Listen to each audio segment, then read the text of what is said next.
All right, hanging knee raises. There are two ways to think about the hanging knee raise. One of them, you're thinking in terms of a hip flexor movement. The other way is to think of it more as an abdominal. I want to try and make this more an abdominal movement. So in order to distinguish between the two, it all depends on where your axis of rotation of the movement is. So what I mean by that is, when you grab a hold of the bars, what you want to try and do first off is to stabilize your shoulders and have them set. You don't want to just hang, because if you hang, you put too much stress on the shoulder joint. So think your shoulder blades are down and back before you start. Then, from here, I am going to make this a hip dominant movement first. So I'm rotating around my hips, bringing my knees to my chest. This is a little bit more hip flexor dominant.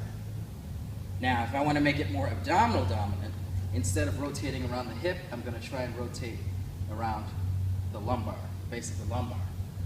So, from that, in order to do that, before I start, I'm going to tilt my pelvis. Tilt my pelvis forward, and then bring my knees up.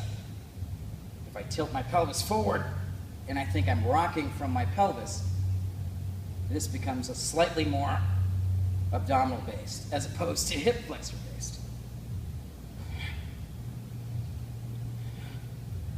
But in either case, when I set my shoulders, I am not just hanging from my shoulders. I have them set down and back and fired, so that the joint capsule itself is stable before I move, regardless of whether or not I rotate around the hip or rotate around the lumbar. And that is the hanging knee